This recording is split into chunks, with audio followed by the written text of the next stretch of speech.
बांग्लादेश के बाद 8 टीमों का भी क्या इनकार, फंस गया वर्ल्ड कप, अब मच चुका है हाहाकार, क्योंकि अब बोर्ड्स के बीच में भी शुरू हो गई है तकरार। जी हां, आईसीसी टी20 वर्ल्ड कप जो भारत और श्रीलंका में होने वाला है, उस पर कहीं ना कहीं अब और भी ज्यादा विवाद खड़े होना शुरू हो गए, क्योंकि अब खिलाड़ियों को रोका जा रहा है, टीमें पूरी नहीं हो पा रही है और अब धीरे धीरे बाकी टीमें भी आईसीसी से शिकायत कर रही है, क्योंकि भारत में अब कई सारी टीमों की लगभग नो एंट्री हो चुकी है, क्योंकि अब वीजा विवाद जो है वो वर्ल्ड कप में सामने आ चुका है, क्योंकि कई सारी टीमों के खिलाड़ियों को वीजा नहीं दिया गया क्योंकि वो खिलाड़ी पाकिस्तानी मूल के हैं।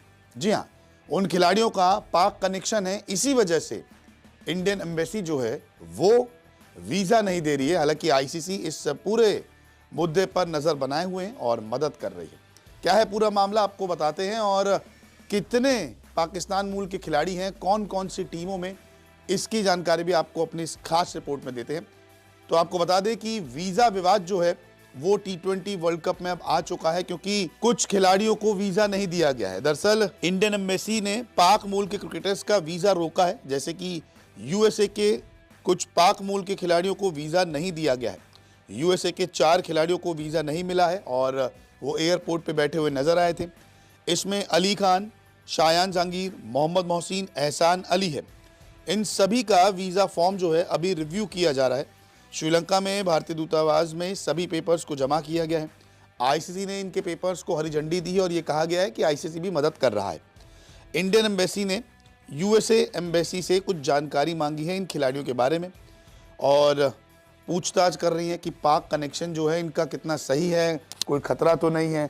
तमाम जो फॉर्मेलिटीज़ होती है वो अब इंडियन एम्बेसी जो है वो कर रही है यूएसए एम्बेसी के साथ मिलकर। कुछ सवाल जवाब किए गए, उसके बाद जो है इनके फॉर्म को क्लियरेंस मिलेगी। अगर नहीं मिलती तो आप कैसे मैचेस खेलेंगे?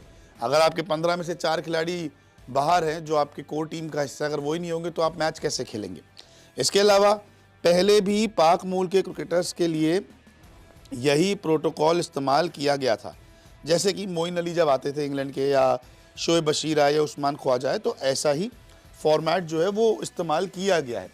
लेकिन ये कहीं ना कहीं तो चीज़ें गलत है। अब आईसीसी की एक बड़ा टूर्नामेंट यहाँ पे होने वाला है और ऐसे में जब आपको वीज़ा फॉर्म्स आपके सबमिट कर दिए गए हैं, आपको वीज़ा अप्लाई करना है, तो फिर इस कनेक्शन को आप क्यों निकाल रहे हैं? तो कहीं ना कहीं अब अगर बांग्लादेश एक जगह अटका हुआ है कि हम भारत में आके नहीं खेलेंगे, तो हो सकता है कि ये टीमें भी इस रवैये के बाद कह दें कि हमें भी अब भारत में मैच नहीं खेलने, आप हमारे मैचेस जो श्रीलंका में ही कराइए। तो अब घमासान शुरू हो चुका है, हाहाकार मच चुका है, क्योंकि सिर्फ यूएसए में ही पाक मूल के खिलाड़ी नहीं हैं। यूएसए के अलावा भी कई सारी ऐसी टीमें हैं जिसमें पाक मूल के कनेक्शन वाले खिलाड़ी हैं। तो क्या अब सबके वीज़ा रोके जाएंगे? अगर ऐसा ही होगा तो उन टीमों की भी तो बेइज्जती है, क्योंकि वो अपने देश को रिप्रेजेंट कर रहे हैं। और ऐसे में अगर किसी का वीज़ा रोका जाएगा तो फिर टीमें भी जो है बेइज्जत महसूस करेंगी। वो भी अपील कर सकती है आईसीसी की अगर वीज़ा ही रोकना है, इतनी फॉर्मेलिटीज़ करनी है, तो फिर श्रीलंका में मैच करा दीजिए, आप भारत हमारे मुकाबले रखिए ही मत। तो अब घमासान शुरू हो चुका है। लेकिन और कौन कौन सी टीम में पाक मूल के खिलाड़ी? क्योंकि यूएसए में तो 4 खिलाड़ी है, लेकिन इसके अलावा भी कुछ ऐसी टीमें हैं जिसमें पाक मूल के खिलाड़ी खेलने वाले हैं टी20 वर्ल्ड कप और जो भारत में आएंगे। दरअसल यूएसए के अलावा नीदरलैंड के साकिब जुल्फिकार का पाक कनेक्शन है, क्योंकि उनके पिता पाकिस्तान के सियालकोट में पैदा हुए थे। तो ये भी एक खिलाड़ी है नीदरलैंड्स के जो पाक मूल के हैं। अब क्या नीदरलैंड का मैच जो है वो हम भारत से हटा दें? क्या इनको वीज़ा नहीं दिया जाएगा कि आपका कनेक्शन जो है पाक मूल का, या फिर इनके लिए कुछ अलग रूल जो है, नियम जो है वो निकाले जाएंगे? तो ये भी एक बहुत बड़ा सवाल आ चुका है। ओमान में तो 5 खिलाड़ी पाक मूल के हैं, जैसे मोहम्मद नदीम खान, शफीक जान, फैसल शाह और शकील अहमद। इनको शामिल किया गया ओमान की टीम में, लेकिन ये तो पाक मूल के हैं। तो क्या इनके मुकाबले भी अब सोचे कि कहीं और हो सकते हैं? क्या ये भी अब बगावत करेंगे आईसीसी से? वहीं जिम्बाब्वे के सिकंदर रजा तो पाकिस्तान मूल के हैं, उनका कनेक्शन है, लेकिन वो तो जिम्बाब्वे कप्तान है। क्या इनके कप्तान को अब भारत में नहीं आने देंगे? इंग्लैंड के आदिल रशीद का भी पाकिस्तान कनेक्शन है, तो इंग्लैंड के रेहान अहमद का भी पाकिस्तान से कनेक्शन है। इसके अलावा यूएई, कनाडा, इटली जैसी टीमों में पाक मूल के खिलाड़ी हैं।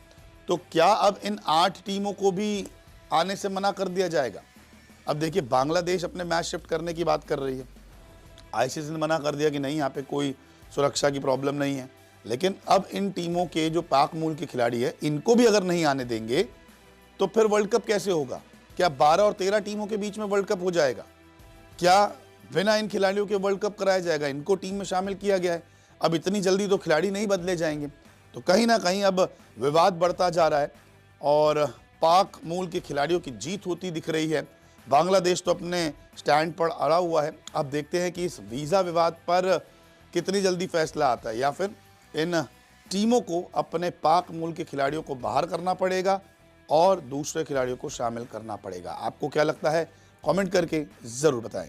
वीडियो अच्छा लगे तो आपसे निवेदन है कि लाइक जरूर करें और सब्सक्राइब भी।